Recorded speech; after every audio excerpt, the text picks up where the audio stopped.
Sugar, just a touch, not much. So this is very filling, very satisfying, full of flavor. I don't know about you, but I love ramen. I love ramen soup. I love ramen to snack in the middle of the night dry. I like ramen on my salads. And I like ramen a lot when I travel to Japan. But because of my high blood sugar, I can't eat ramen as much as I used to. So today, I'm going to make no ramen ramen. Hope you enjoy the show. So today I'm starting off with water at the exact height of the bowl I want to take it with. Also, I measure it so I know exactly how much broth and flavoring to put in. Now, a lot of people might disagree with these, but I got tons of these flavor packets I've never used. So I'm going to start off with this. Then I'm going to move on to a nice chicken stock. I'm going to throw in a little bit of dashi powder. Now, dashi powder is a fish powder. It's wonderful for fish stocks, but buy very little of it. Very small amount. Because this, I've had it for years. It just lasts and lasts and lasts. Of course, I love mushroom. Mushroom's wonderful. My garlic salt, rice wine vinegar, onion powder, salt and pepper, butter, and for my protein, I love peas. I really do. Peas are one of my favorite things. So I'm going to be putting in these peas. I'm going to cook them a little while because they're frozen. And then, so I've got some wonderful frozen shrimp there. So I'm going to take this and I'll finish it off with this. Don't forget the butter and the chives. So first off, I'm going to start off with my water. I'm going to bring this to a nice boil. Now on this soup, I'm going to build it layer by layer by layer by layer. And the flavor, every time I bring up a layer, I'm going to be tasting it. That's how we get the perfect stock. So we're going to start with the broth. Now that's a beef broth. I'm going to put about a teaspoon and a half of chicken stock in this.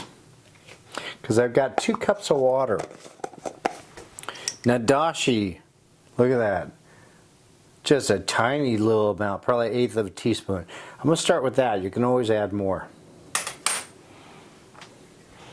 Smell that dashi. It smells wonderful. Might be a little bit too strong for some people, but for me, it's wonderful. A little bit of garlic.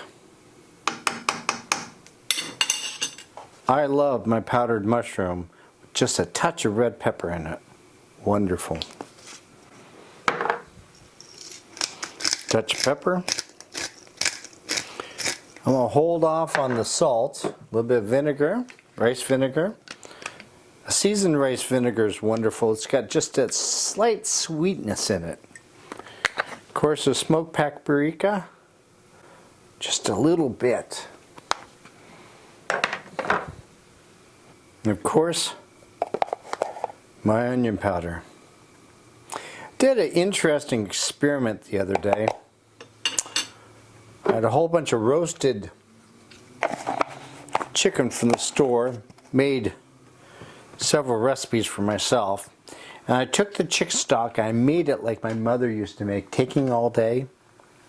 I was astonished to find out that using the stock that we have today, you know, a lot of these recipes were created a long time ago when they didn't have pre-made stock at the store. But using a lot of the stock at the store has actually tastes a lot better. I'm into the flavor. That's the big thing for me. Okay, this flavor will bloom as it grows, so let's see how it is. I'm going to throw in my peas. So I'm going to give these peas about 4 minutes on the timer. Take a look at it. It goes off. These peas will add a lot of flavor. A lot of flavor.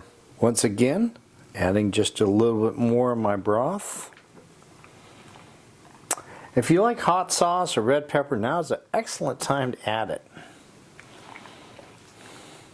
Build it up step by step. This is your recipe, so add it up step by step. By the way, these silicone heat-tempered spatulas are wonderful. I think they're good to 500 degrees. This is like $2.15 right here. So let's taste this.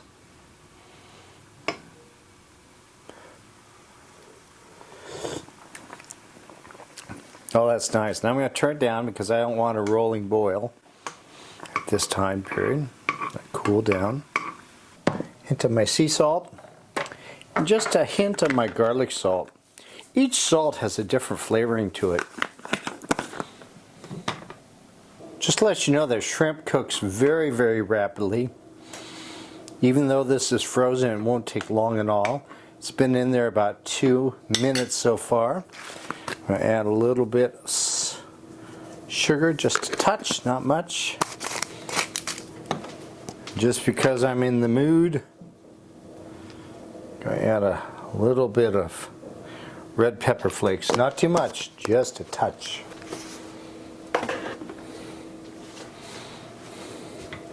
Now this your ramen, you can make it any which way your heart's desires. But I would check these things after about 4 minutes. 4 minutes should be enough if the water's hot enough. And then we're going to do a couple final things to finish it off. Make it really creamy, really nice. Turn off the water. I'm going to put in some eggs. Nice and easy. And then the egg yolk, I'm going to gently break it. Break each one. But I'm not going to stir it. I like the look that this gives. So I've turned everything off. The egg is in.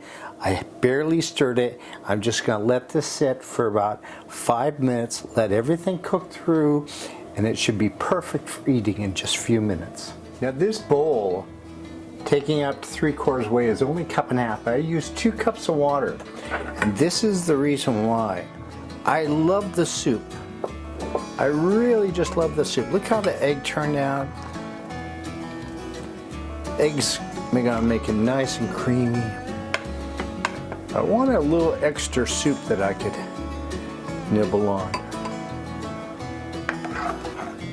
Look at that egg. Oh, the peas. There you go. Oh, beautiful. Just a little bit left over. I like just having leftover. Now, time to take a piece of butter, touch of pepper just for cosmetic, and a little bit of my favorite scallions, green onions. I love the flavor of green onions. It's so fabulous. It's absolutely wonderful. I made this last night. I thought since I made it, it turned out so good, I thought I'd make it for you today. My no ramen ramen. Thanks for watching.